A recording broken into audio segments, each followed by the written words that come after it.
Hello there, fellow truth seekers. This is Doug coming to you once again on this here Shabbat. Hope all you folks had a good week and you've been blessed. Thank all you new subscribers, those who left comments, those who left thumbs up. Not for my benefit, but to get the algorithms out there, because that's the only way that you get, get your videos out there, is if you're getting views and if you're getting subscriptions and likes and all that, and leaving comments and stuff, it helps. And today, I've had a busy week. Hadn't really had time to do preparation for a study or anything, so I just kind of want to talk a little bit about some of the comments I had. And I give a thumbs up to the guy. He really wrote a big long comment, going into the details. Of course, this is all stuff that is in the Table of Nations in Genesis chapter 10 and Genesis chapter 11, and also you can get some stuff from Genesis chapter 9 about some of why things happen the way they have, like in Genesis chapter 9, verse 25, 26, and 27, where Canaan was cursed. Ham's son Canaan got cursed because, I don't know why he would curse Canaan, but I think Canaan already was genetically something wrong with him. Because I think it's in the book of Jasher, it says he had 6 fingers and 6 toes.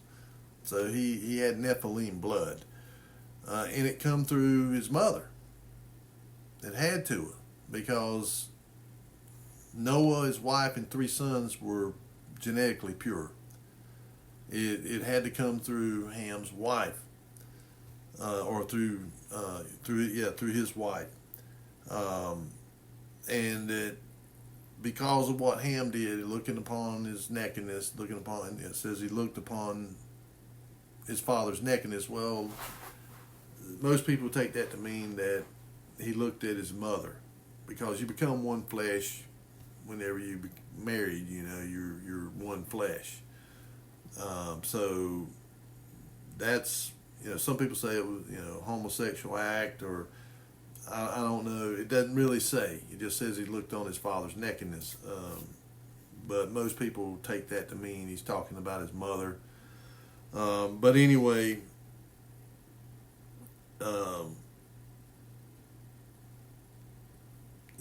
Canaan was cursed, and it talks about how Japheth shall dwell in the tents of Shem, and I've talked about it on here,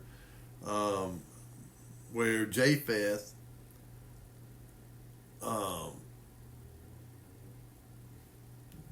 had one of his sons was the Ashkenaz. And that's in chapter 10, verse 3, and the sons.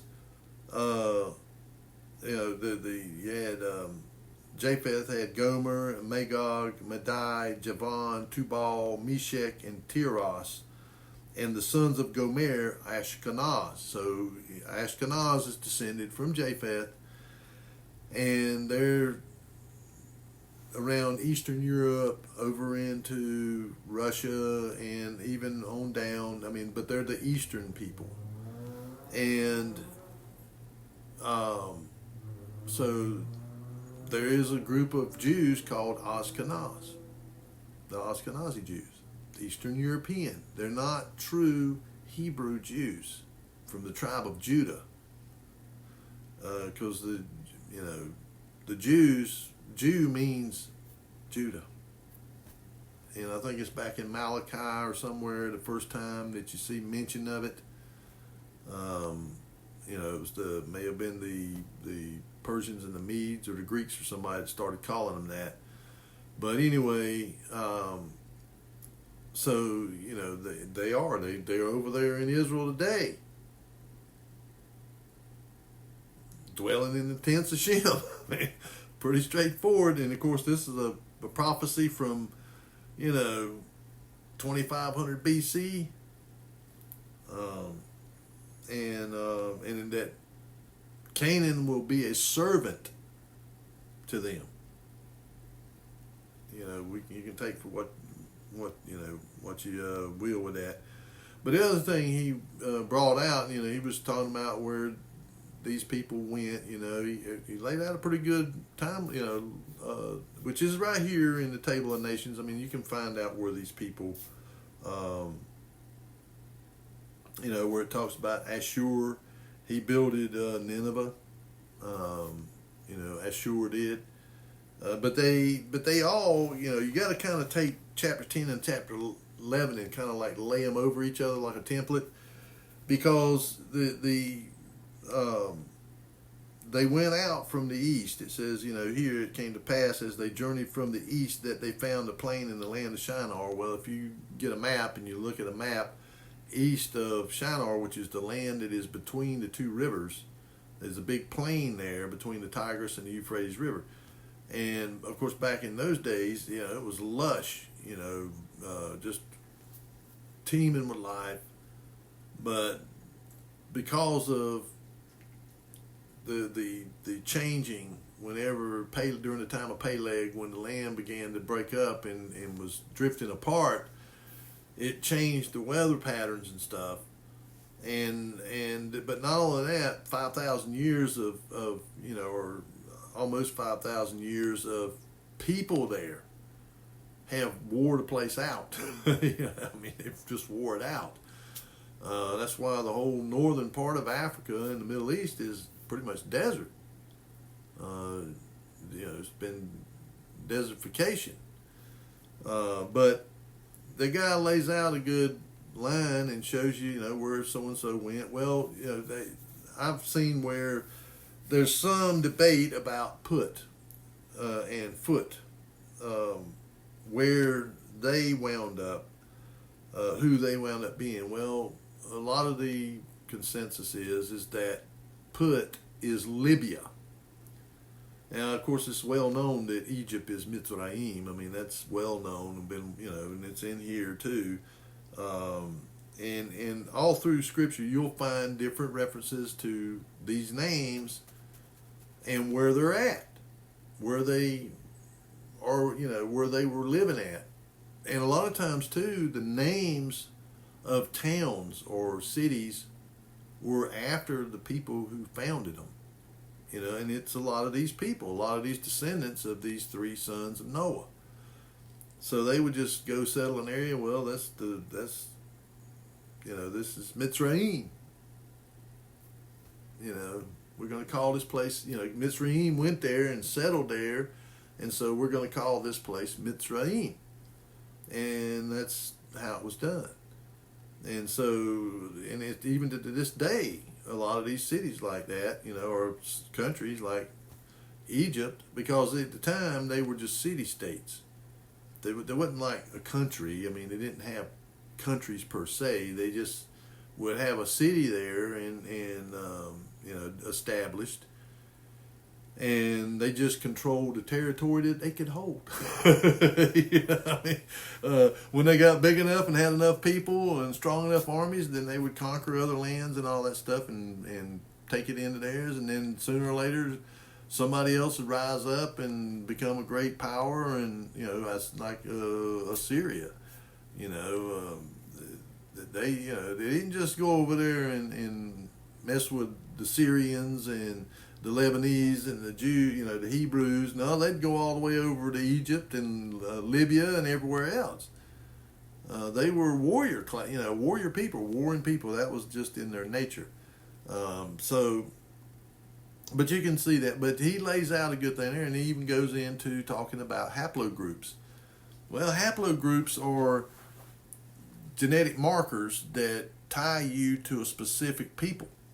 And if they've done a pretty good job of going to places where people are the people that have always been there, as far as they can tell.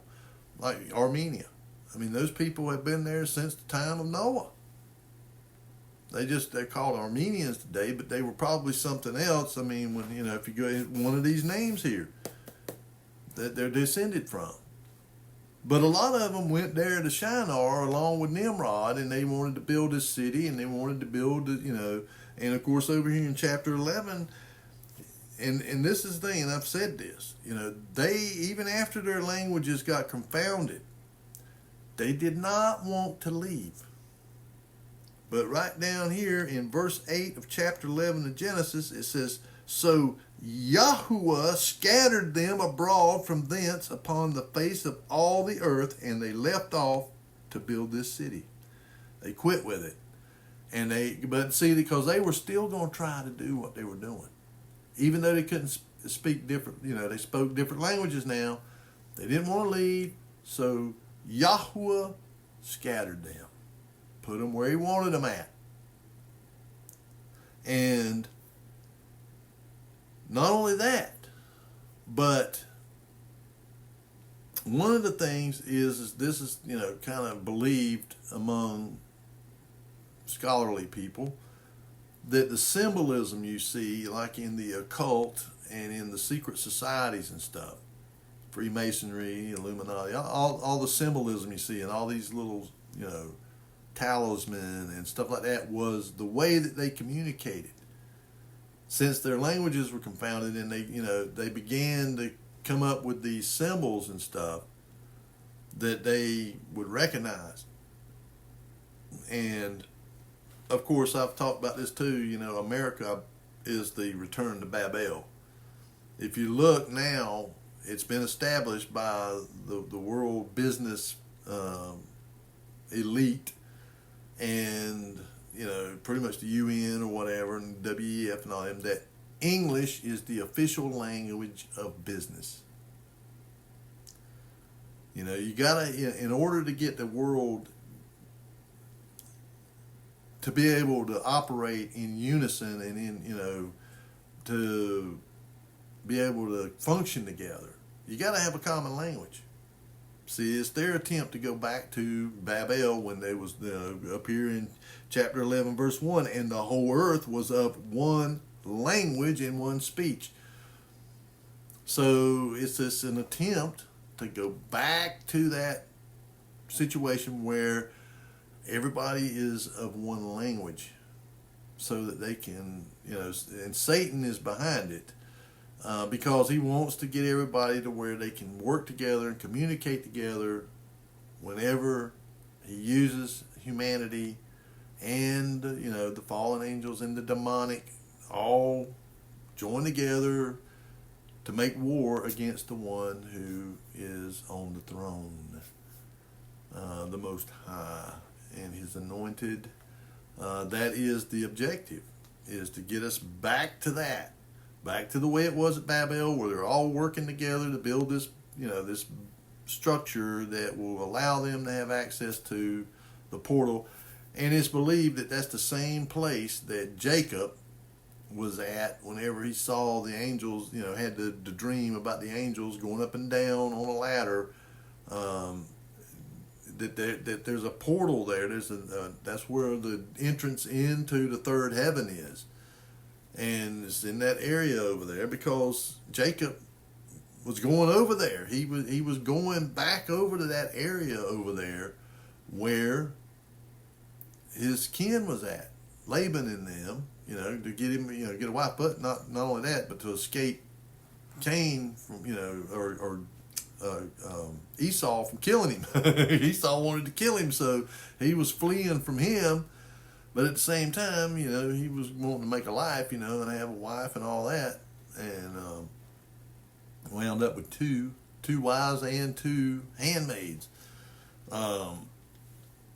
But so he was in that general area there where this portal is, or this entrance up there. So that's what they were trying to do. They were just trying to work together to get up, high enough and build this structure. And the of course the fallen ones was behind it. They're encouraging them to do it, and through Nimrod, they're controlling Nimrod, and they're using him to be this God, this God man here on the earth. and somebody that they would follow, a leader, that they have control of. Because they always use a human as a proxy, because I think there's just some kind of unwritten law or whatever that the angels themselves, the fallen angels, cannot rule over us. They cannot be directly ruling over us.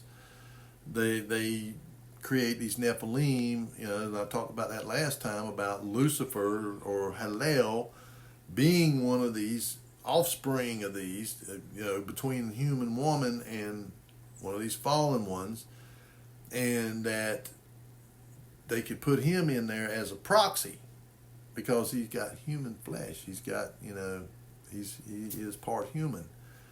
And so they've been doing that all along as a way whenever they want to try to actually get total control, and they've done it all along, like I say, with people like Nero and Diocletian and Nimrod and, these Holy Roman emperors like Constantine and Otto and, all these other ones, Charlemagne, Hitler, Napoleon.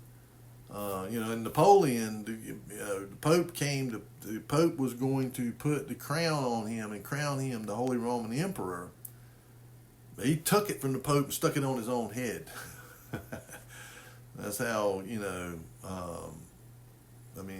was satanically controlled or demonically controlled.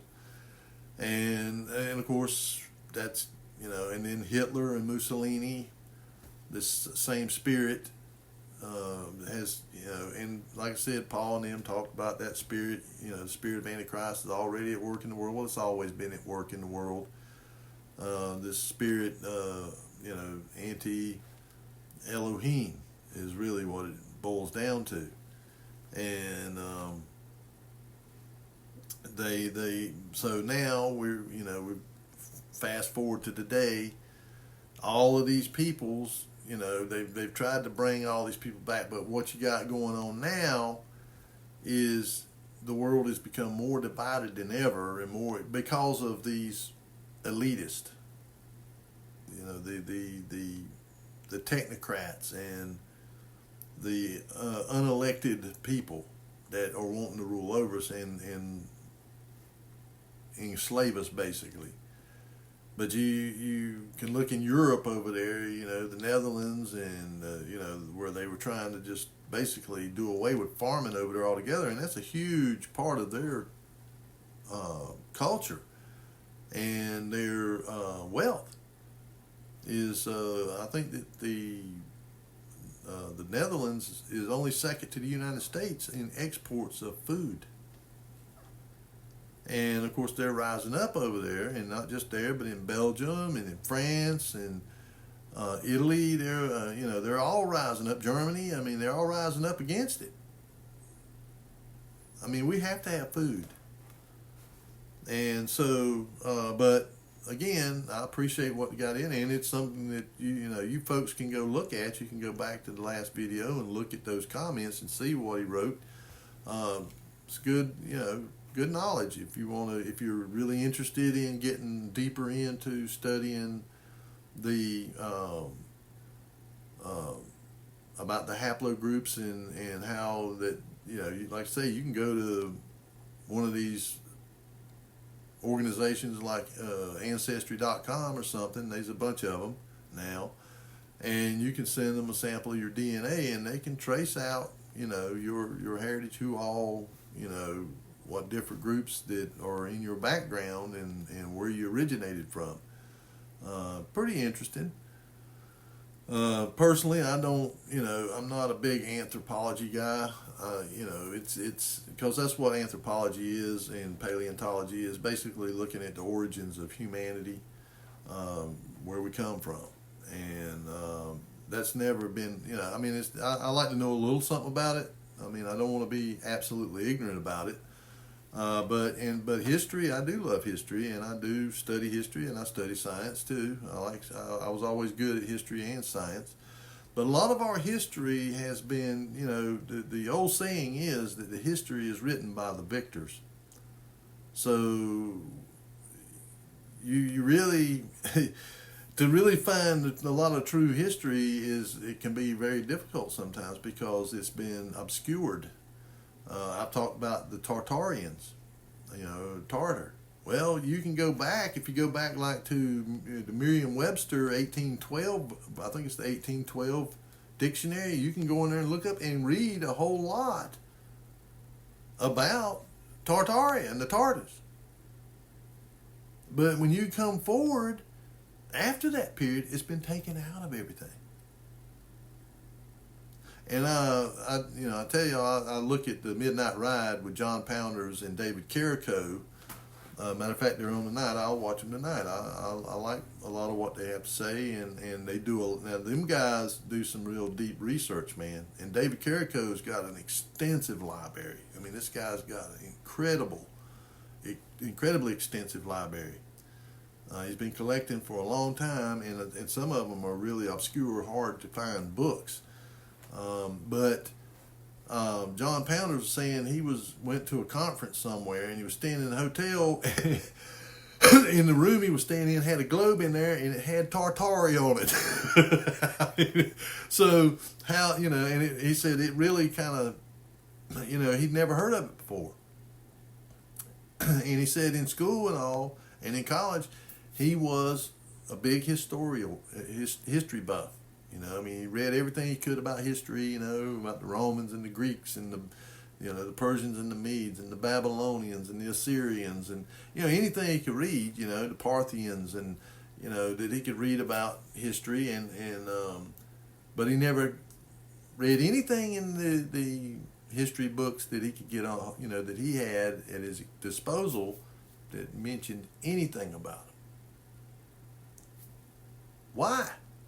Why has this been, kind of obscured or hidden? And then about mud floods. Stuff about mud floods and stuff. Covered up. Why? Well, when you read, where it talks about the Father coming down, the mountains melt in his presence.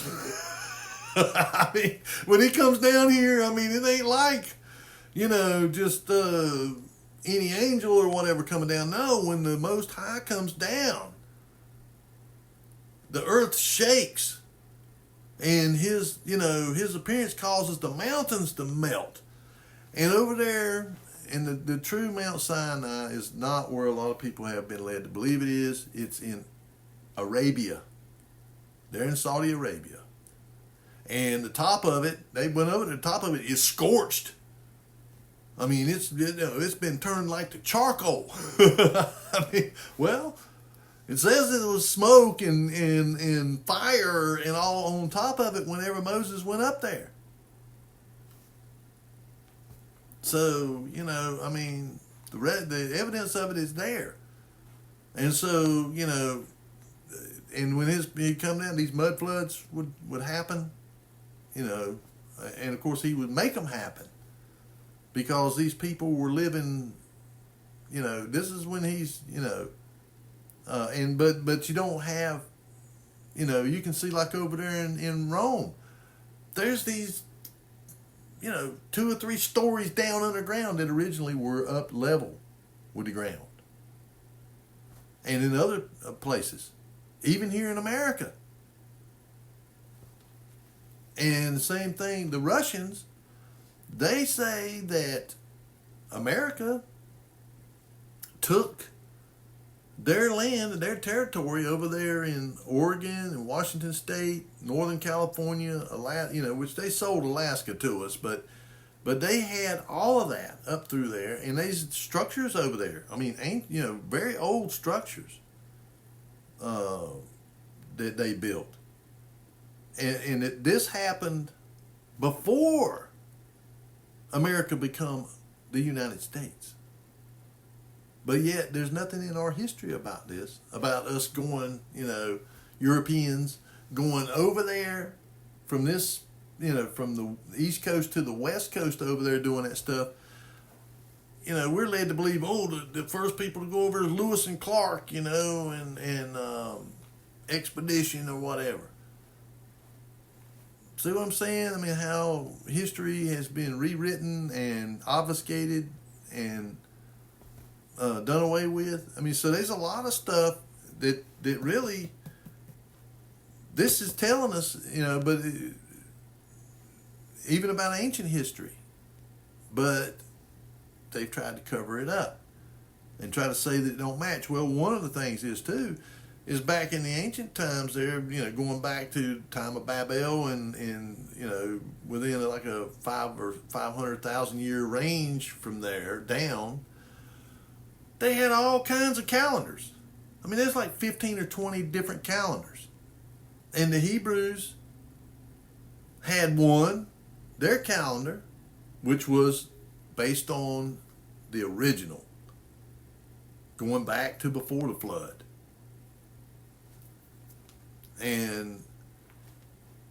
But then you had, the Greeks had their own calendars. The precursors to the Romans had their own calendar.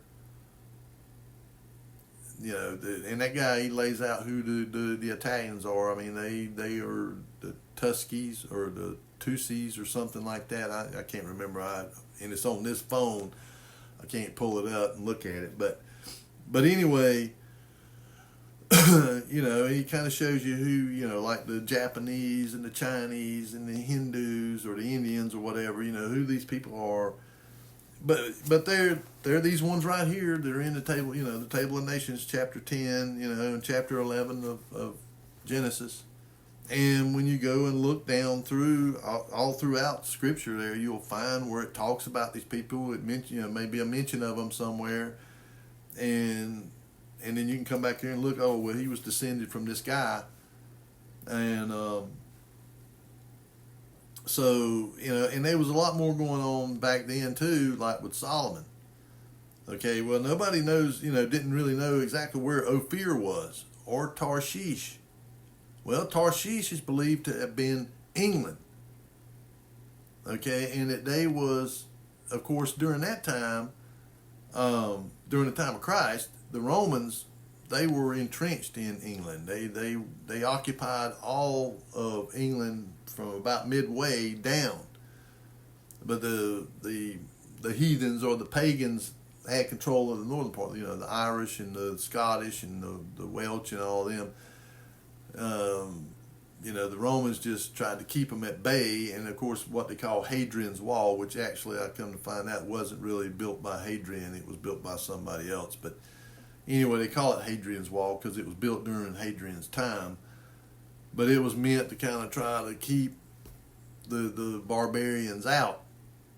And then whenever the fall of Rome started, around 476 AD, the Romans pulled out and went back to Rome, and they had a big port down there in the southern part down there. Well, back before the Romans, during the time of like Jonah, when he got on a boat going to, he got on a Phoenician boat there at Tyre.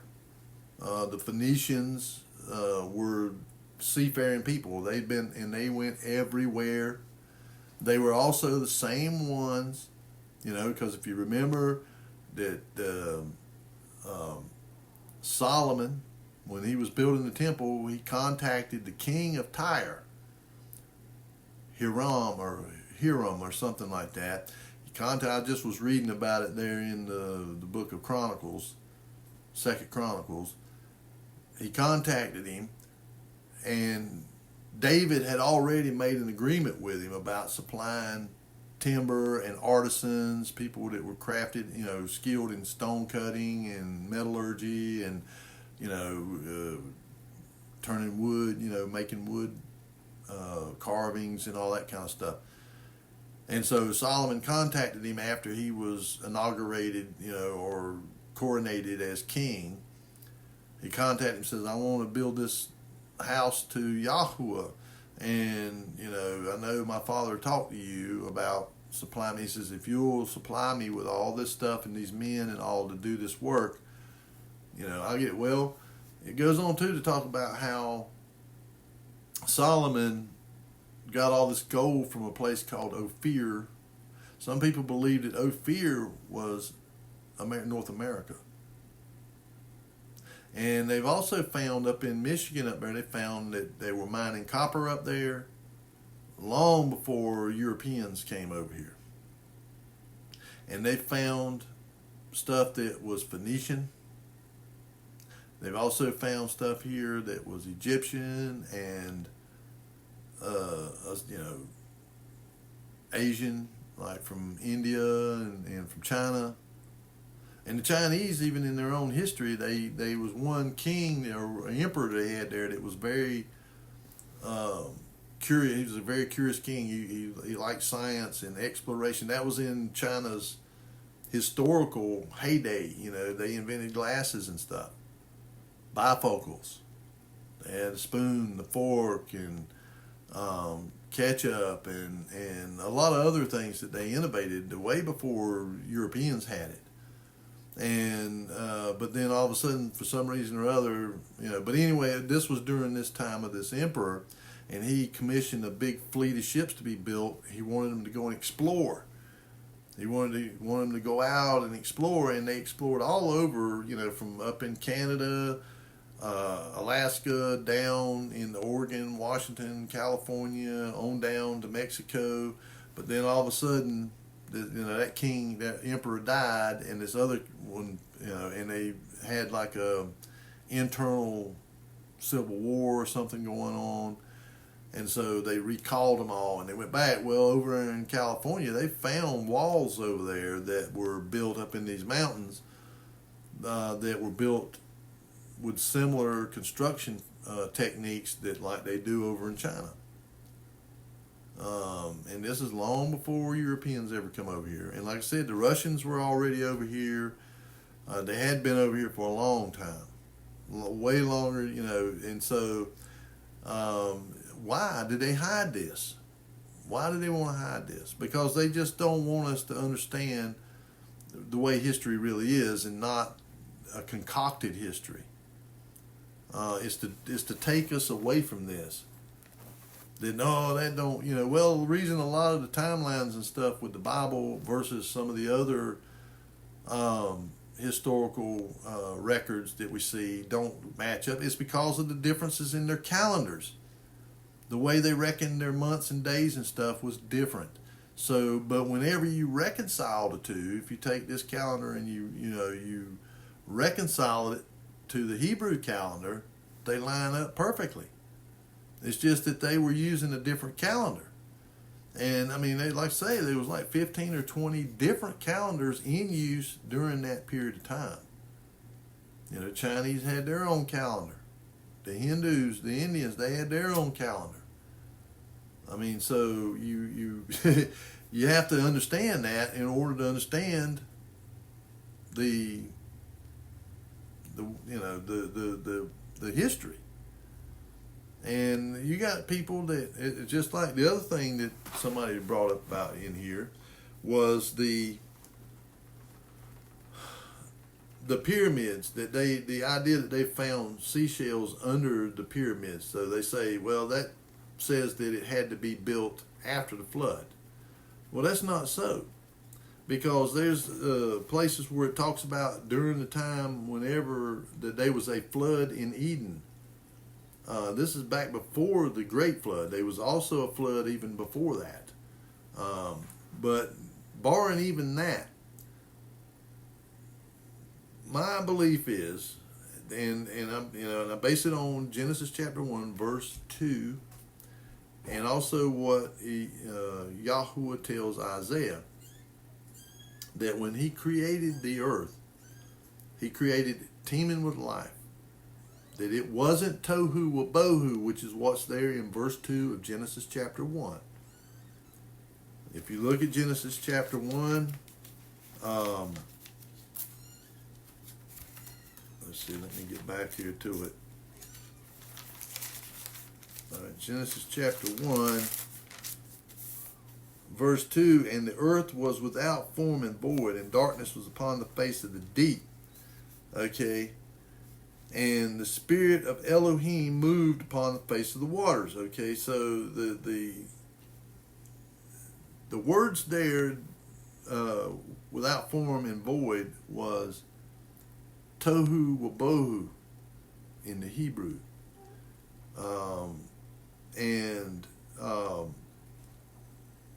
which is desolate, desolate without blueprint, no distinguishing features about it. All right. Now he tells Isaiah that he did not create the earth to be tohu wabohu. He didn't create it that way. It became that way. And when you go and look at this in Hebrew, the whole verse, that's what it intimates. It's talking about that there was something that caused it to become that way. It wasn't created that way, it became that way. Well, I believe that that's when you had the rebellion of Yahuwah, Satan, the Satan. Because I think it started with him. It started with him at the rebellion, and then it spread to others. Other seraphim joined up with him. He convinced them that they could somehow or another, that they could, we can overthrow Elohim. And of course they found out otherwise, but the earth got destroyed by a flood. And it's funny, if you look at the Mayan, they say that they has been, they have it recorded about the great flood of Noah. But they also say that there was other destructions before that.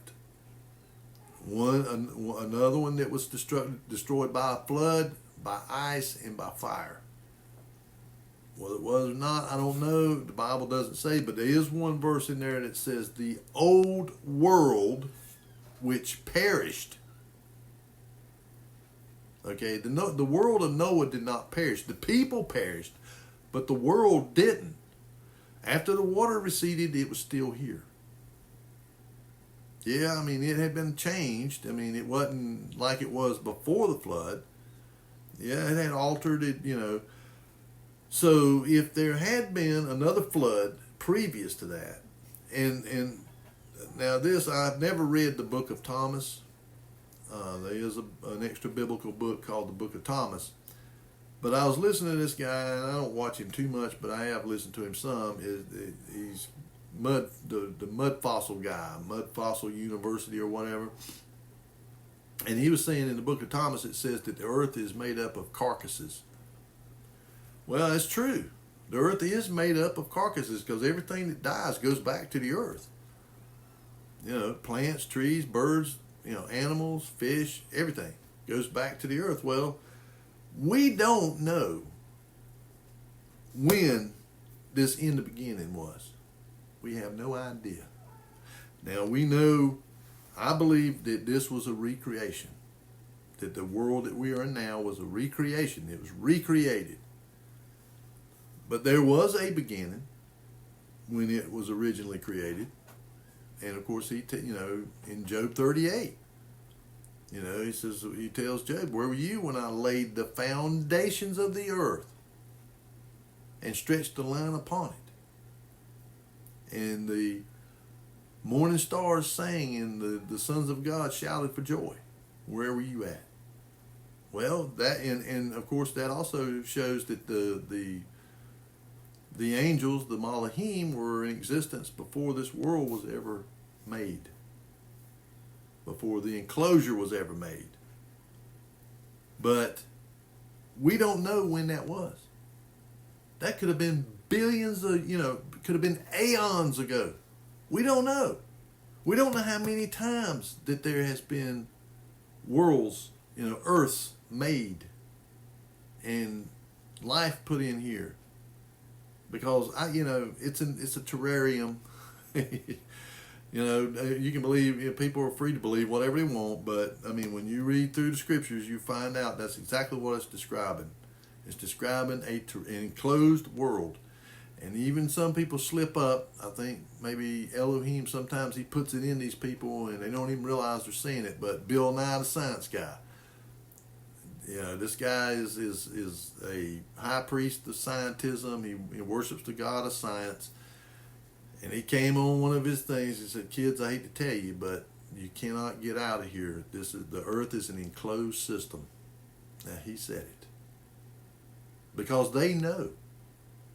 The Scripture says that the Scripture tells us that He revealed the truth to people. He reveals it to certain people about the nature of creation, and they conceal it. They conceal it. He says, I revealed it to them, and they conceal it and hide it from my people.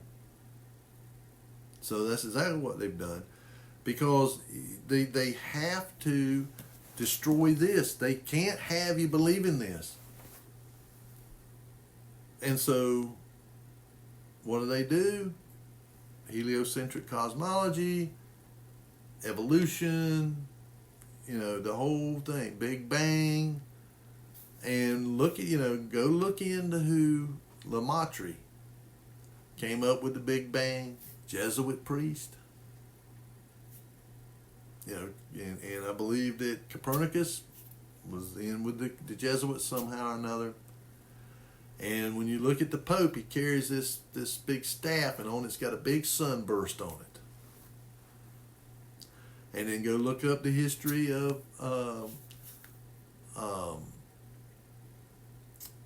the first Holy Roman Emperor there, Constantine. Go look him up. He was a Hermeticist. He was a sun worshiper. He worshipped the god Mithra. And when he had his vision or whatever, he saw a cross in the sun, and he converted to Christianity. And he brought all of his pagan traditions right in there and mixed it right in with it. Sunday worship. Why is it called Sunday? Because it was the venerable day of the sun, S-U-N, the sun god, Mithra. Also known as Helios, also known as Amun-Ra, also known as Aten. So, they want to cover up this stuff. And it's the same with the pyramids. There is a bunch of wear on those pyramids. In fact, the facade, the covering on it was some type of, white marble or limestone or something, and it's all gone. The whole covering on the Great Pyramid is pretty much gone.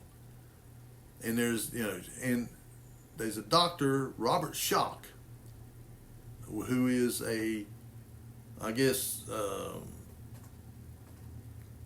I'm not sure, geologist or whatever, but he talks about the Sphinx is way older than what we've been told. Way older. Because of the water erosion of it. And it's right there near where the Sphinx, the Great Pyramids are. And I've talked about this as well. They've done LiDAR, ground penetrating radar and all over there, over what they called it, the sacred necropolis. And they found that there is the footprints of tens of thousands of structures. They can see where these structures had been, because there's remnants of their foundations there. And a lot of the stuff the Egyptians built, they built on top of it. Same thing with Rome, same thing over there in the Mesopotamian over there in them cities over there. They would just build on top. They'd come along and find the foundation there from the flood. These, they'd still be foundations. They'd just build on top of it. Same thing with Baalbek. That was already there. And so previous empires and civilizations, they built on top of it. This is, scientifically well established. They just would, why reinvent the wheel when you got a foundation here? Go ahead and build something on top of it. And that's what they did. So a lot of them ancient structures over there, the foundations are even way older. And it's the same with the pyramids. There's no reason why, if the earth has been remade over and over again, that they wouldn't be fossilized shellfish and animals and, whatever kind of creations there was previous to that would be there. You find stuff like that all over. And so it's you know, I'm just of the mind that the Egyptian people, Mitzrayim, that they did not in no wise have the ability or the technology to build something like that. They just didn't. And same thing with Baalbek. I mean, we cannot move stones like that today. And they try to say it was the Romans that did that, that cut out those 900 to 1,600 ton blocks of stone and moved them there and set them in place. Now, I would think that if the Romans did do that, that they would be a lot of records of it, because the Romans documented everything they did and recorded it. And you had historians like Pliny the Elder that, you know, he recorded a whole lot of the stuff that the Romans did. I mean, he was a historian. And of course, he died there in Pompeii or Herculaneum or somewhere whenever the volcano erupted. Vesuvius erupted, and his son barely escaped. Pliny the Jr. Escaped, but he escaped and was able to take, and he also was helping a lot of the people escape. You know, he worked to try to help them escape, and Pliny the Elder did, but he ended up getting killed trying to help people escape. But his son was able to get all of his writings and stuff and save them. That's why we have them today.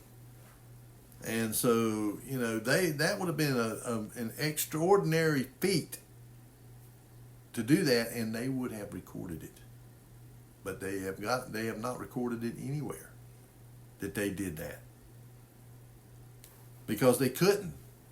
They could do a lot of amazing things, and they built a lot of amazing structures that are still with us today. So when it come to concrete, they were second to none. Their concrete is still around today, and it's still just as strong and durable as it was back then. You know, if we could do that, then we'd have structures that last for 2,000 years too.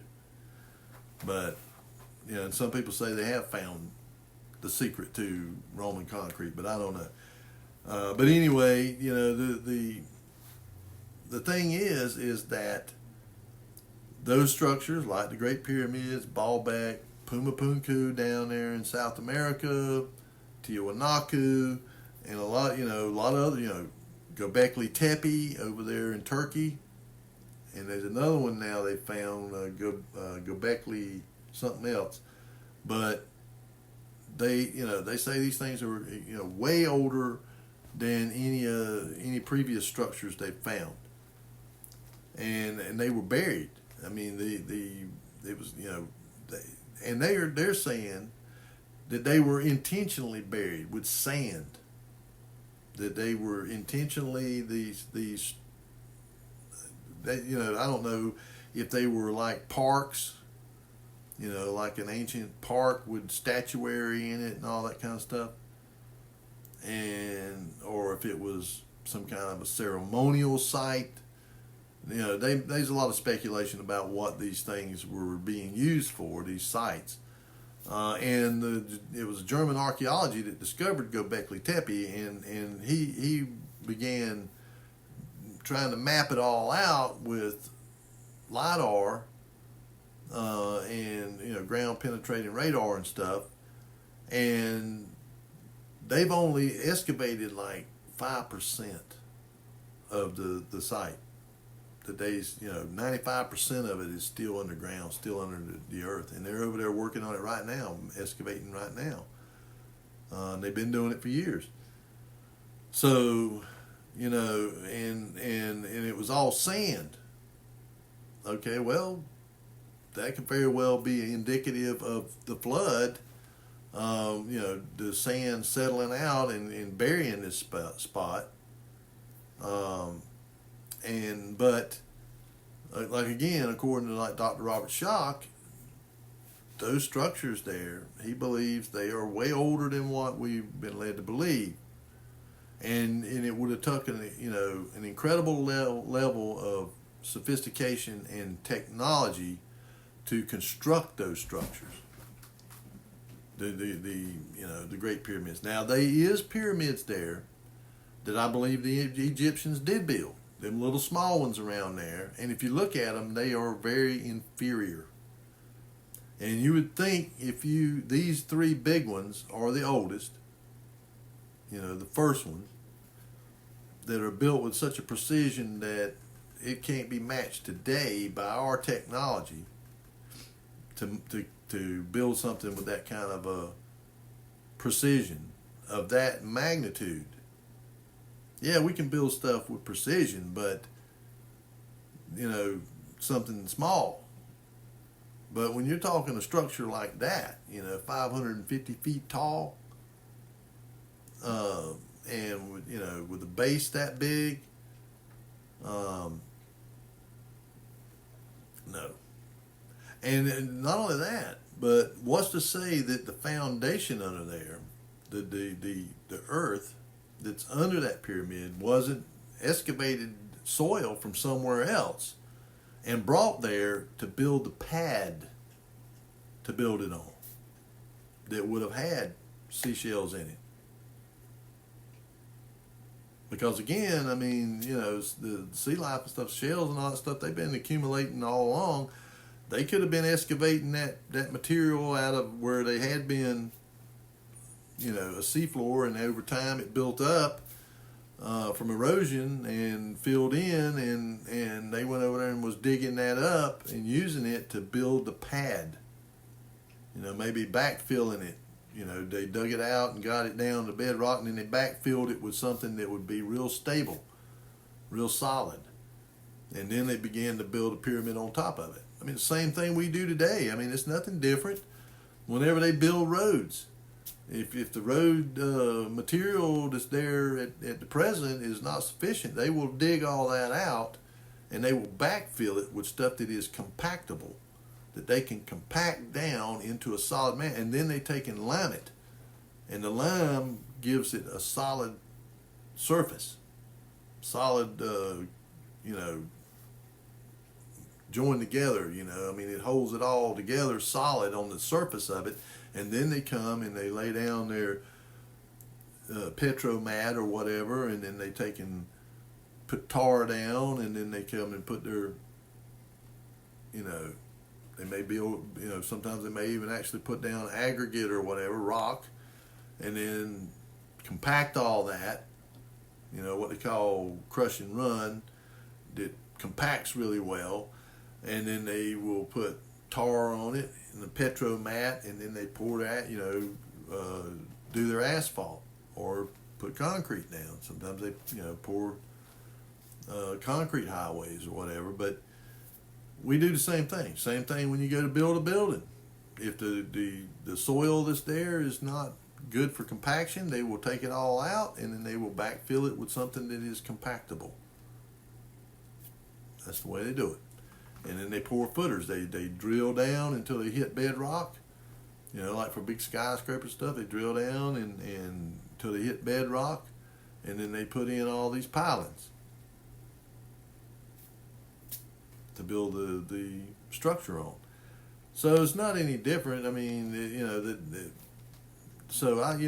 nothing to say that those structures were not pre-flood, and there is evidence on them of erosion from water, and they're missing they're missing their original cladding on a lot of them. They used limestone or some type of marble or whatever to clad the outside of it, and a lot of it's gone. And of course it could have been pilfered too. People could have used it to build their own stuff. But when you, like say, you look at those smaller pyramids around there, they pretty cruddy looking. They look amateurish, and they're small. So the Egyptians may have been trying to emulate those and built some themselves, But I just still don't believe that the Pyramid of Cheops and the other ones, Khufu or whatever, is were built by Mitzrayim, the people of Mitzrayim. But so you have that, but again, none of us can go back and say for an absolute certainty about any of it. We can only surmise and speculate. And since nobody, and the Egyptians do not, the people of Mitzrayim, they don't claim to have built those. Nothing in their writings say that they built them. That's because I believe they were already there, and I believe that they were, pretty much buried. That they were under sand. Just like the Sphinx. Whenever it was discovered by Westerners, and I think it was a Frenchman that was the first one, European, that went over there, all that was showing of the Sphinx was the head. The rest of it was buried. And those pyramids were buried up quite a ways. So I would say that back during the time, go back to the time of Moses, that they may have been actually completely buried. And they just thought they were hills or something. Over there, where is it? In Georgia? Might even been Ukraine. But it's somewhere over in that area over there. Georgia or Armenia. That this guy over there, and of course they try to say it's not, but he's pretty much showed that they are. That these mountains over there are pyramids. I mean, he's found entrances going into them, and these pavers going up there that are, way old. And a whole lot of other stuff that he's found there. And from a distance you look out there, they look like mountains, but they're pyramidal, and they got trees growing all over them. And if you, look down in South America, like I say, down there, the Temple of the Sun, that pyramid down there, it's enormous. And the pyramid, there's another one that's the Pyramid of the Moon or something. And then all down through Mesoamerica, there's pyramidal buildings down there. Well, before the flood, there was probably structures like that all over the world, all over the earth. Because, Cain and his son, evil Enoch, they were builders. And, and then you have the Watchers coming down here, and the Satans too coming down here. But they come down here, and they're, producing these offspring, these Nephilim and stuff, and they're giving them this secret knowledge, giving people like Cain and Tubal-Cain and Enoch and them, giving them this forbidden knowledge. And of course the sons of Seth and there's they were in it too, because they all had become corrupted ultimately, and so this stuff was being built all over the earth. And so they would have had a common architecture. They may have been variations in it. I mean, we see variations in it. And over in China, they got the forbidden zone over there where they will not let Westerners go in there, and it is full of pyramids, full of them. And they've tried to hide them by planting stuff on them and all. But you can still tell they're pyramids. I mean, they're pyramid shaped. And they got all this vegetation on them and all that they planted on them intentionally to hide them. Down in India, they got all of these structures there. I mean, some of them, nobody knows how old them things are. And there was a city there on the coast that got destroyed, and it was where Lord Shiva or one of them, Vishnu or somebody like that, or Raman, was there and was running it, and then he got in a fight with one of these other gods, and and his city was destroyed. Well, you go out there off the coast, and they found structures out there. It was called the City of Seven Temples or something like that. Well, there, and then over in Japan, off the coast of Japan, they found megalithic structures under the ocean. Huge megalithic structures. I mean, and but they're underwater. You know, the land subsided or whatever, and they sunk. And the same with the story of Atlantis. And of course, now they say they believe they discovered where the location of it is over there in northern Africa over there. You know, they satellite looking down, they can see this place, this concentric rings. It looks like water had been there at one time. You know, who knows? And it would be, and it sticks out in a way to where it is beyond what they call the Pillars of Hercules, which is the Straits of Gibraltar. So, there's been a lot of effort to hide and obfuscate history, and a lot of, because whenever you begin to really dig into it and you find out that it goes along with what this says right here, and they can't have that because they don't, that's why they got heliocentric cosmology. That's why you have evolution, is to discredit the Genesis account of creation.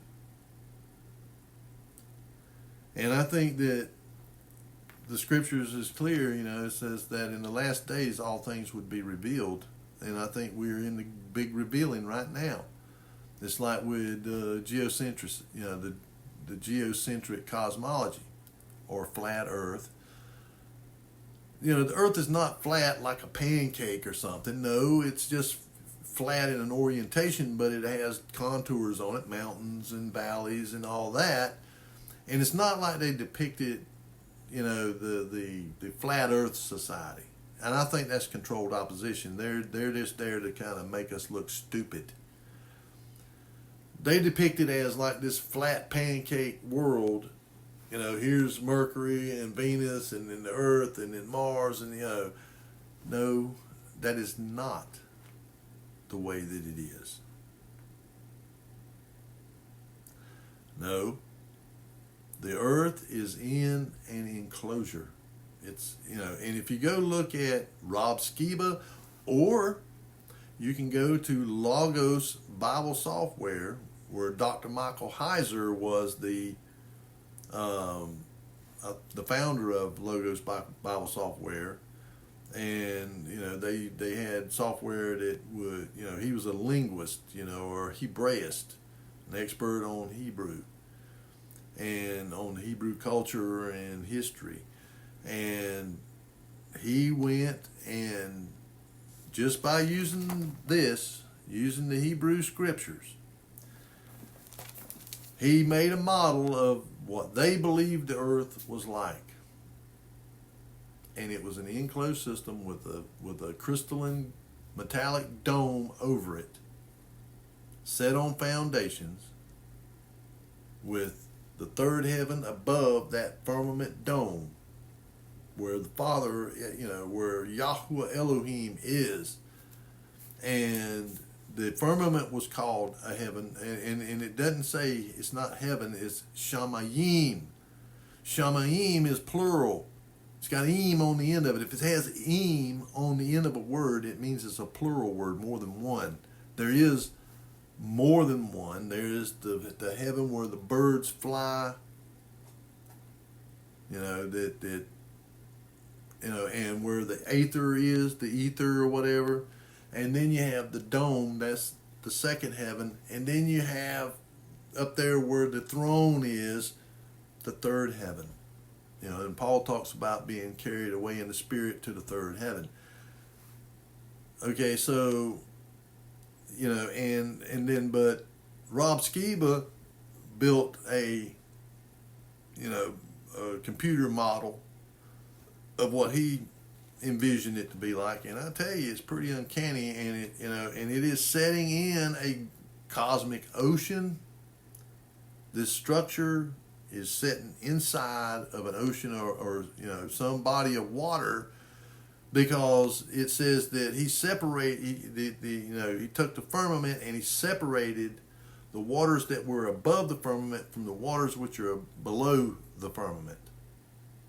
Okay, and then David in the Psalms says that, bless the waters that are above the firmament.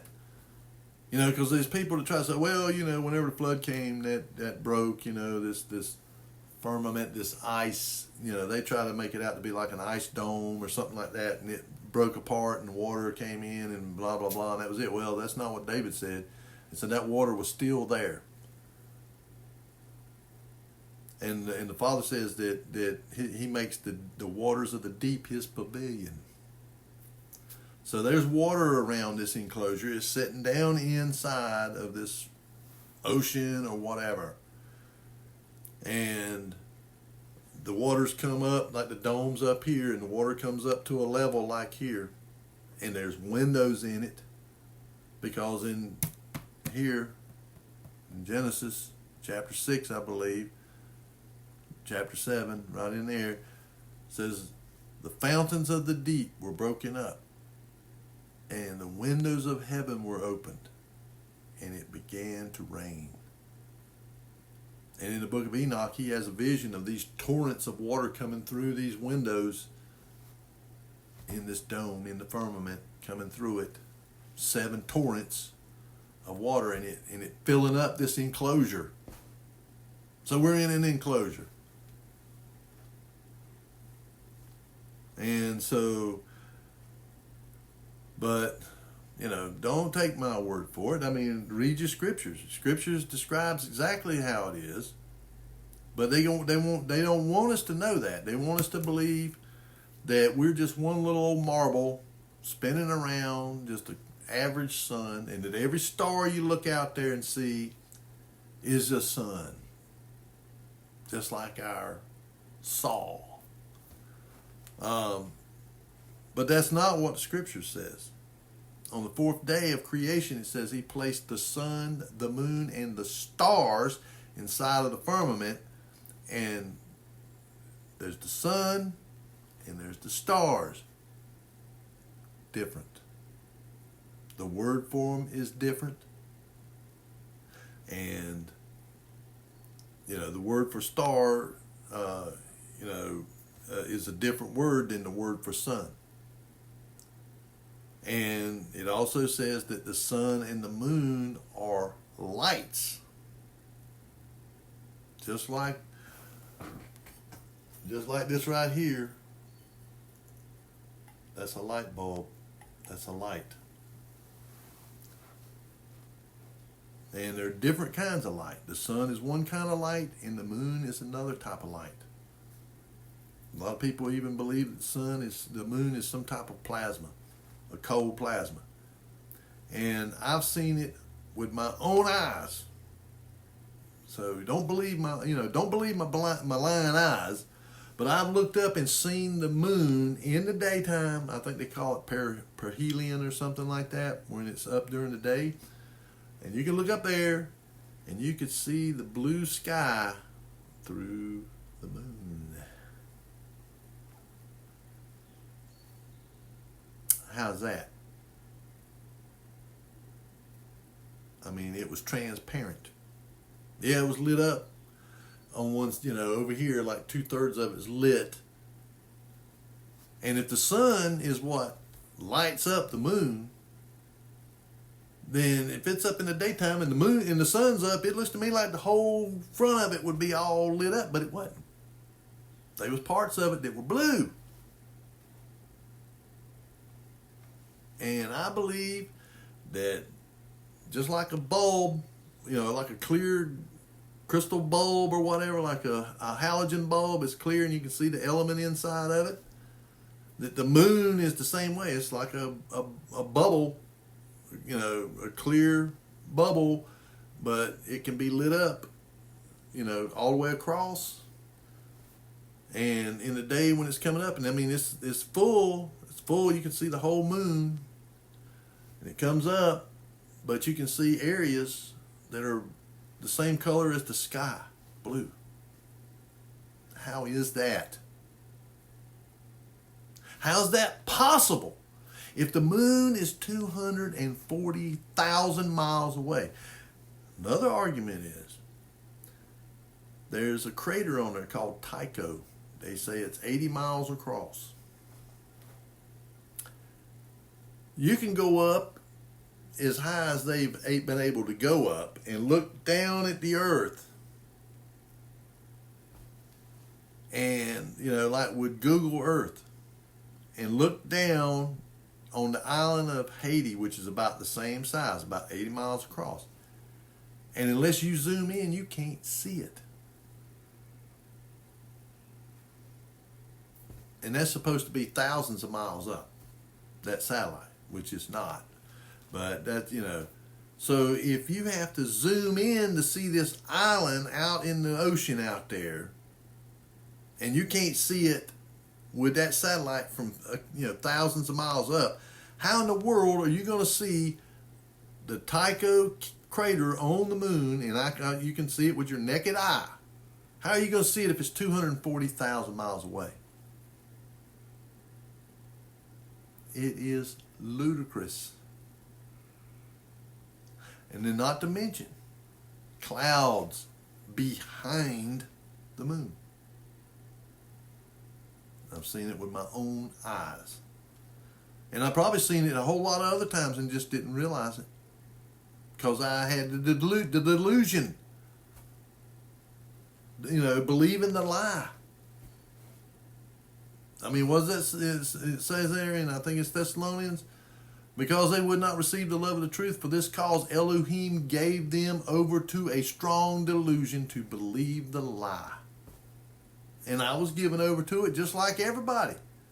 Because I didn't receive the truth, but I didn't know the truth. I didn't understand this, didn't understand the truth of it. That's why I believe the big revealing is going on now. It's and I believe it started like, probably 10 years ago, 15 years ago, it started. I believe even a little earlier than that, because I can tell you, there were certain things that I was brought up believing about, the holidays, about Sabbath, about that, that about in the late 90s, I began to have, the Ruach began to work on me, telling me that stuff was pagan, not to do it, and about the Sabbath. And that was a ways back. So I believe he had begun the revealing that, the stuff that we had inherited lies, and the ministers inherited the lies, and the people they learned from inherited it, and the people they learned from inherited these same lies. And I got people I try to talk to them about, the deception of heliocentric cosmology, and they will not hear it. They won't hear it. But, I pray for them that they'll have their eyes open, and, it's just like with me. I, praise Elohim for people like Rob Skiba, because I would be watching a video about something, and I kept seeing over here in the little suggested video column there, one of his videos about flat earth popped up on there, and I just said, man, that's crazy, man. But the Ruach kept saying, watch it. Just watch it. And I'm like, and I kind of just shrugged it off, and then I watched another video and looked, and here it is again. It just keeps popping up in there. So finally, and this little voice is saying, just watch it. And I watched it, and I become convinced. I become convinced of what this has been saying all along. But we were blinded to it. We were given over to the delusion. But because I began years ago praying to know the truth, that I not be deceived, because the deception is going to lead to people's demise. Because if you cannot accept this, this is like I told somebody, I said, okay, you believe that evolution is a lie, that we were created. Okay? The same people that are pushing evolution are the same ones that are pushing heliocentric cosmology. Okay, you call them out and you don't believe in evolution, but yet you're going to still listen to these same people tell you that you're on a spinning ball going 1,000 miles an hour and you're spinning around the sun, going around the sun 66,600 miles an hour, and it is traveling 666,000 miles an hour. Look at all the you see what I'm saying? They're putting it right in our face. They're putting this stuff right in our face and they're laughing at us. They're saying, look how stupid these people are. To believe that they're, that you're shooting through the universe. But yet, when you look at the stars, and you can take a recording camera that records video footage, and you can point it up at the North Star, and the stars are going around in a circle, just like this. Well, how is it that if we're traveling, and we've been traveling like that for billions of years, like they say, in that humanity has been here, humans, Homo sapiens, for a couple 100,000 years or whatever, and we've been recording this stuff all along, drawing drawings, paintings, drawing it down and writing it down about these constellations and all that stuff that are still there. How come after all these years that they're still exactly the same way that they were thousands and thousands of years ago? I mean, if we're moving at those speeds through space, then it would seem to me that those constellations would disappear and new constellations would appear. But how come they don't? So people say, well, it's not, it has nothing to do with salvation. Yes, it does have to do with salvation. It's because of those lies that people are atheists and agnostics, and they don't come to this. Because they say, well, if that's not true, if Genesis chapter 1 is not true, then none of it is.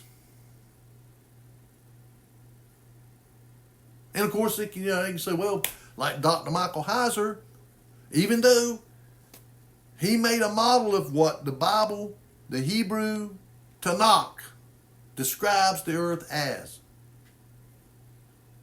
He made a model of it. An enclosed system with a dome over it. But he says, well, I believe in the doctrine of accommodation. In other words, God lied because we were too stupid and ignorant to understand the way the world really is. That's the doctrine of accommodation. But I put forward the argument that they were smarter than we are.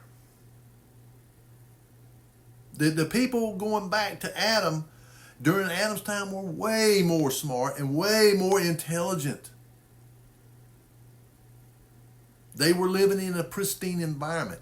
We have had our genetics degraded. I call it replicative failure. It's just like a copier. You can take a copy. You can take your original, you can type out a letter on a piece of paper. And you put it in a copy and you make a copy of it. Then you take that copy and you make a copy of it. And then you take that copy and make a copy of it. And after about 50 to 75 copies, you'll have a blank sheet of paper. Well, whenever we procreate and produce offspring, we're making a copy of ourselves. And every time a little bit of our DNA is lost or contaminated, well, it's going to come to a point where humans will not be able to replicate themselves anymore because of replicative failure. And it's already happening. I mean, the alarm bells are going up, and of course, I'm sure the globalist, the eugenicist that want to get rid of a bunch of people. I'm sure they're jumping for joy that we're seeing this collapse in reproduction worldwide. It ain't just here in the West, it's in the East, it's everywhere.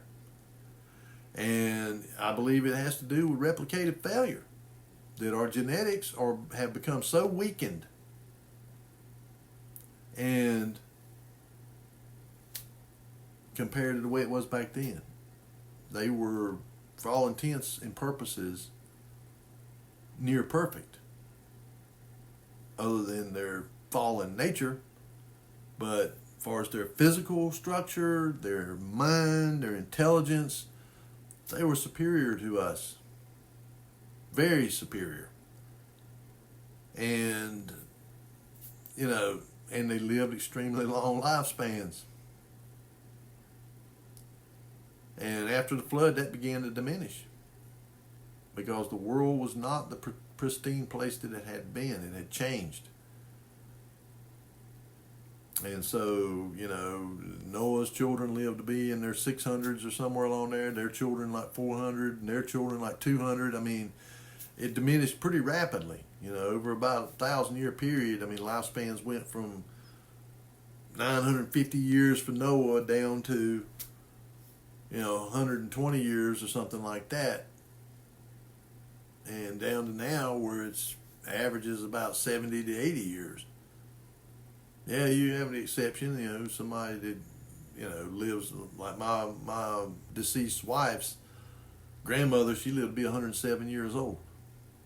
I mean, she was, I think at the time when she died, she was either first or number two oldest person in North Carolina, and she got a letter from the governor and all that stuff.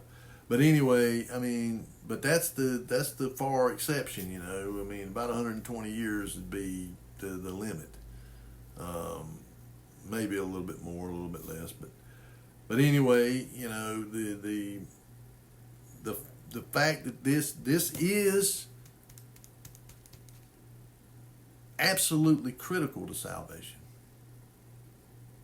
What your belief about this is, that's why it says he tells you the end from the beginning. That this is so important.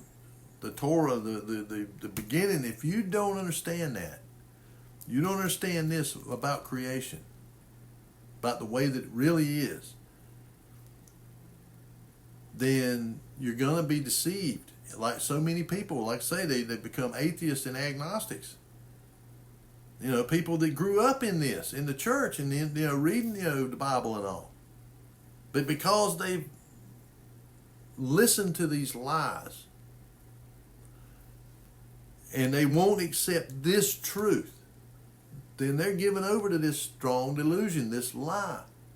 And of course, it is a salvation effort, or a salvation issue, because they're going to perish unless they come to terms with this, because unless they can receive this right here, the truth of it.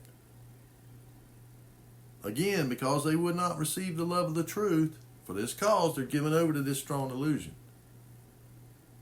And like I say, I was under that delusion too. I believed all that stuff. Now, I never believed in evolution. And they really started pushing it when I was a child in school. My mama my mama went around with them there, I mean, she went up to the school board and all that stuff and let them know that, you're not going to shove this stuff down my child's throat, that he come from a monkey, or from goo to you by way of the zoo. She was staunch about that, and that was instilled in me. So I never believed that, and she never believed in the moon landing. She says they did not go to the moon. Now that's how she was way ahead. Because she had a love for the truth. And so the truth was revealed to her. Now she didn't know about the heliocentric and all that stuff. She was not a highly educated woman as far as that. She went to like the 8th grade. But she loved this. And so she had revelation about the real truth. She said they never went to the moon. And I said, yeah, they did. She said, no, they didn't. And now I know they didn't. But she knew that back, I'm talking about back in 1969 when they were going, supposedly landing on the moon. She said, they ain't been to no moon. She said, they're lying. And she said, you're crazy for believing them. But, I got caught up into that delusion because I just, I think my reasoning is that I just thought it was exciting. I thought, especially after you see stuff like Star Trek, and that's when Star Trek was on 67, 68, 69. That's when they were pushing all this stuff. Isn't it funny how they, after Roswell and all, they really started, making all these alien movies and all that stuff, and they kept getting more real and more realistic about these entities, the way they look. And but they were really trying to make it exciting, and oh yeah, man, going to worlds unknown. And so I got caught up in that, because again, I like science, I always liked science and machines and that kind of stuff. And so that stuff really appealed to me. So it was easy, for me to go right on along with it, but, and like I say, when I first saw what Rob Skiba was presenting there, I was like, that's crazy, man. The Earth ain't flat, They proved that a long time ago, But then, the Ruach was dealing in my mind. He was like, you want to know the truth, don't you? Didn't you ask to know the truth? Well, yeah. All right. Watch that. And I watched it, and I began to see where all these scriptures that I've read over and over and over again, but I just didn't put it together. And when I began to look at them and read them and study them and pray over them, it became very clear that I had been lied to, that I had been deceived.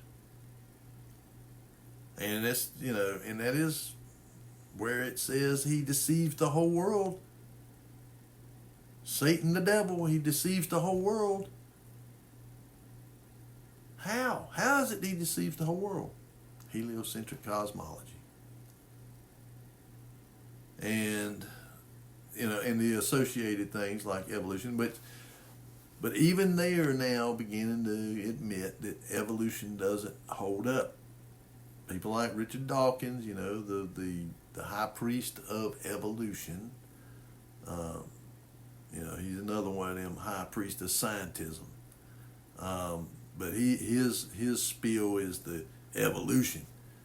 And I told you about him being interviewed by that guy that was on Ferris Bueller or whatever. But anyway, he says, oh, so you're willing to admit that we could have been created by someone or something other than God.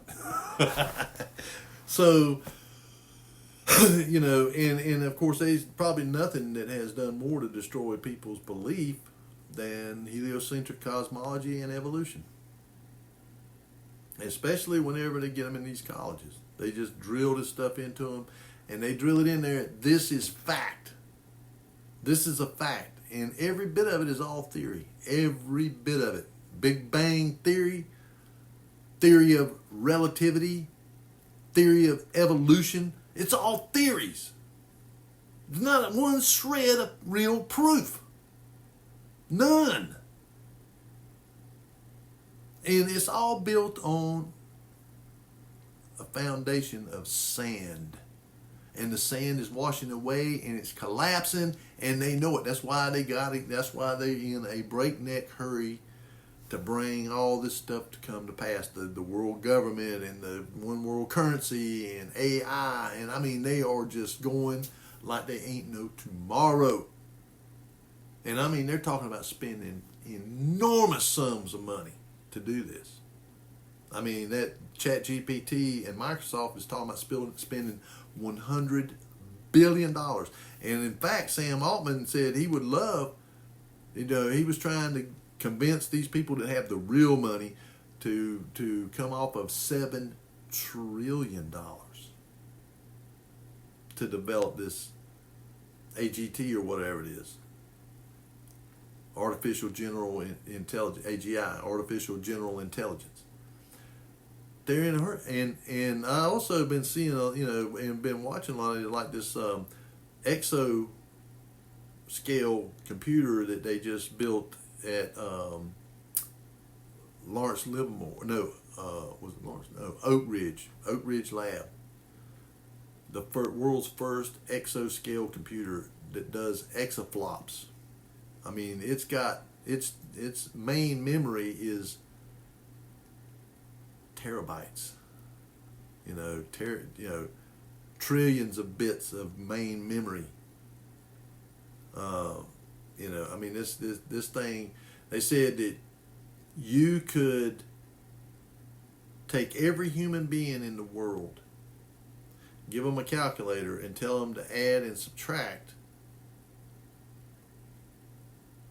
Non-stop add and subtract calculations for 4 years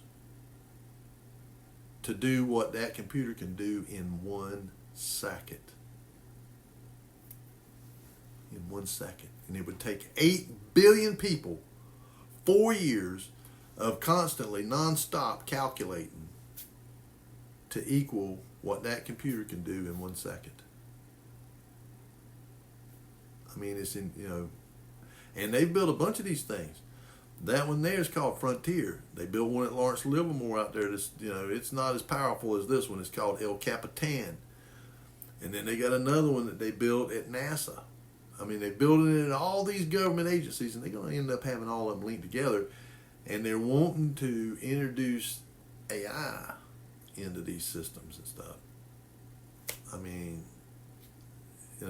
unbelievable at where we're at, and that's why they're doing this. They're trying to develop systems and weapons that, and these systems are to help them to design weapons that they think that they can use against our Creator and His anointed upon His return. And they want to deceive it, keep everybody deceived, but see the veil's being removed and the truth is coming out. Now's the time when people's got to make the choice about what they're going to believe and who they're going to believe. Are you going to believe man? You're going to believe these people at NASA, these Freemasons and Nazis and these Luciferians, Satanists? You're going to believe them, or you're going to believe this and believe our Creator and our Messiah, Mashiach, HaMashiach? Are you going to believe them? And the proofs. I mean, everything that we see happening, it's been foretold right here. And so, the veil's being removed. This is why, and people are going to be without excuse. They're going to be without excuse because, for one, I'm telling you. I'm coming out here, and there's a whole lot of other people, believers, that are, they're telling people. And more and more and more people around the world are opening their eyes to geocentrism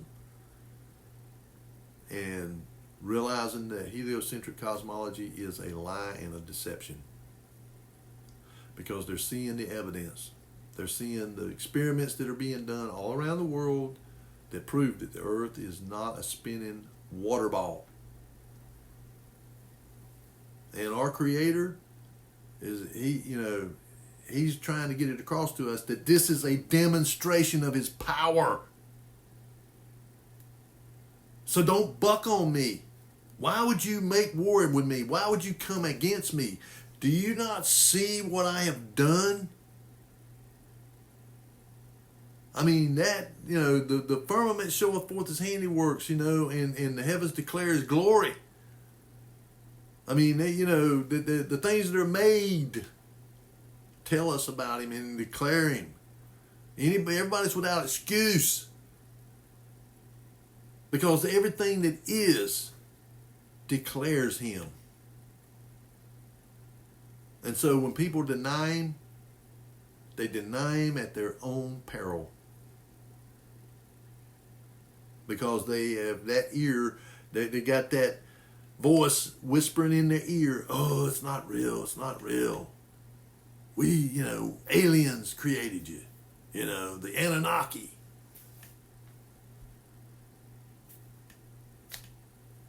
I mean, that's, they sowed the seeds of this big deception a long time ago. Once plan A didn't work, and then plan B didn't work, then they went to plan C.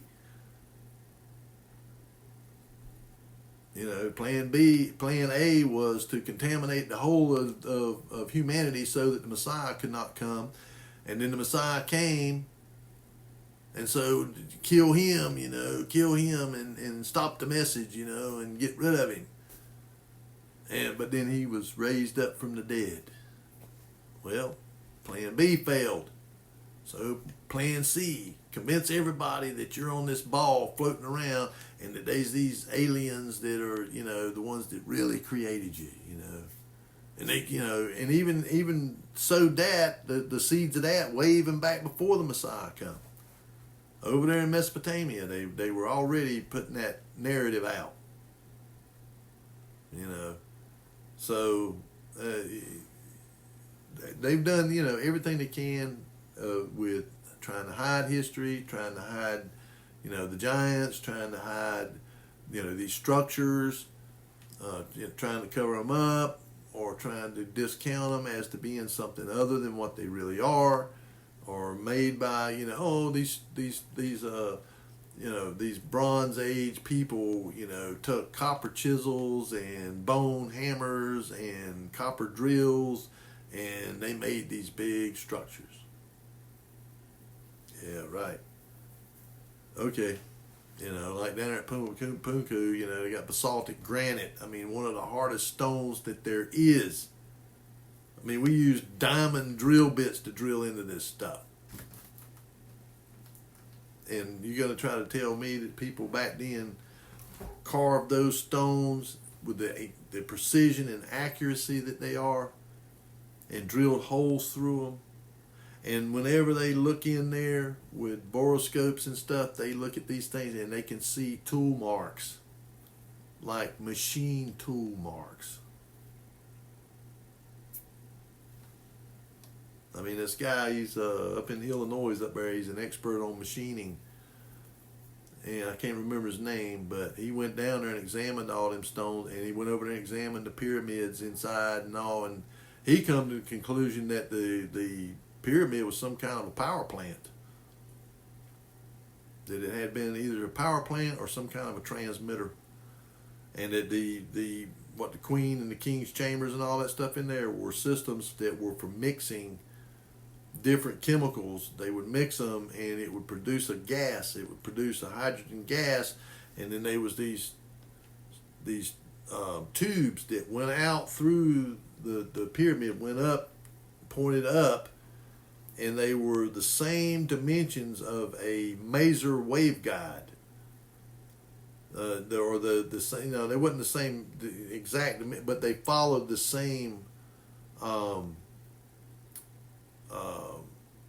constants. They used the same constants as we would today to make a optical maser. And that they was under the bottom down there and down under the earth. There's all these chambers where water was able to come in, and when the tide was up, the water would come in there, and it was pushing up against the top like this right here, making a pressure, and it created some kind of resonance. And so it would, and then they would fire this maser or whatever, and they were generating some kind of power, and they used the maser as a way to transfer that power to a craft or something in the air. Whether it is or not, I don't know. It's just speculation. But I'm just saying that they never found any human remains in any of these pyramids. All of the pharaohs were found down in the Valley of the Kings, down there in tombs. I mean, there none ever been found inside of any of these pyramids. So they were not burial chambers. They were for some other purpose, and of course maybe they're onto something with that. I mean, it was some kind of technology or being used for something like that, like a power plant or something. But who knows? All I know is that that the powers that be have done everything they can to try to hide all this stuff and cover it up. And if nothing else, that should cause people to question the narrative, to question, what we've been told and what they've been taught in school. But see, that's the other side of it is they teach people to not think. Don't think, just do what we tell you. This is the truth. This is it here. You just believe what we tell you. You don't question it. And if you do question it, they will, they'll roll you right out the door, man. I mean, they will, they'll crucify you if you question their narrative. Not supposed to question the narrative. So, I know I kind of rambled on there a little bit. Like I say, I really didn't have time to do a bunch of, do any preparation for study or anything this week. But I kind of wanted to just, talk a little bit about some of those comments that were made, my thoughts on some of it. And, and I encourage people to learn everything you can about everything you can. I don't never try to discourage people from learning anything. And if stuff like, paleontology and anthropology interests you, then go learn about the haplogroups and stuff like that, and the DNA and and how it ties in with the Table of Nations there in Genesis 10 and 11. The story of the descendants from Shem, Ham, and Japheth, and where they finally wound up and who they are today. Of course, a lot of times, like I say, you can't really know for sure that those people are the same ones that were there back when they began to, be moved and put where they were supposed to be, because of migrations, because of wars, because of genocides, because of all kinds of different reasons that people can, maybe they settled here, maybe that's who was there for a long time, and then all of a sudden something happens and they become enslaved and they get herded off to somewhere else and they never return. Like the Hebrew house of Israel. So, to say with an absolute certainty that a group of people today are the same group of people that they were 3,000, 3,500 years ago, we can't say that with an absolute certainty. Now, there are certain groups, like the Egyptians, Mitzrayim, and the Syrians, Damascus, the people there, well, they pretty much been there all along, and they, and they're still there. But there's other groups that, they don't exist anymore. Or at least not with the identity that they're the people that they were back then. They've lost their identity, because they've been scattered out. And, because Israel ain't the only one that's, been scattered. I mean, there's other peoples that got scattered too and got assimilated into other people. So, but if that's the kind of stuff that interests you, and that by all means, go study it and compare it, to what the Bible says, and because this is truth, and it's essential that we understand all the truth in here, and that we understand the truth about creation and about the creation of humans, so that we can refute these people that would deceive our children and others with heliocentric cosmology and evolution and the Big Bang and all that kind of stuff. so that they don't believe anymore, destroy their belief and their faith. Yeah, it's a matter. It is a salvation issue. It is. So think about that. Leave comments. I mean, of course, don't cuss me out or nothing. I mean, if you disagree with me, that's fine. I can't make everybody agree with what I say, and I wouldn't if I could. I just like to put stuff out there to get people to think. I mean, use what the good, our Heavenly Father gave us. He gave us a mind. Use it, and don't let other people shape your mind for you. Be good Bereans. Listen to what I got to say. With readiness of mind. But you search the scriptures to see whether those things are so. And you can look outside scriptures to see, to look for the evidences and stuff that will, validate what it says. Because it's everywhere. Go look up the Michelson-Morley experiment if you want to find out about a non-moving Earth. Because they proved it, that it wasn't moving. They've done 2 different series of experiments. And of course, right around, and it wasn't long after that, old Einstein come out with special relativity because they had to do away with the ether. And the ether is, it was believed that that's what was up above our atmosphere, that area up there that's above us where the sun and the moon moves around. And the stars are up in the top of it up there, at the top of the dome, in the aether, the ether. It's AETHER or ETHER, depending on how you want to pronounce it or say it. But it's aether or ether.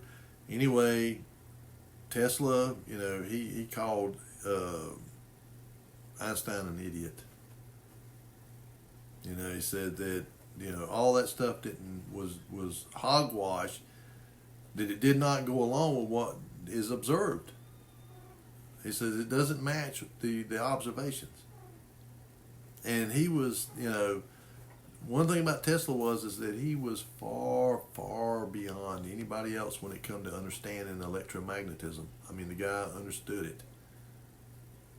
I mean, he built some incredible stuff that cannot be duplicated now.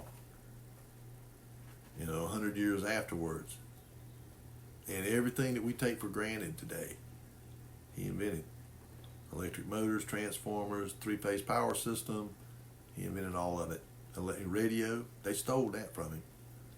And he said the only thing that really disappointed him about all these people, he said he didn't care that they stole his ideas. He said that what really disappointed him was and made him angry was that they didn't have an original idea of their own. They had to steal his. And he fully understood it. And he tried to tell people.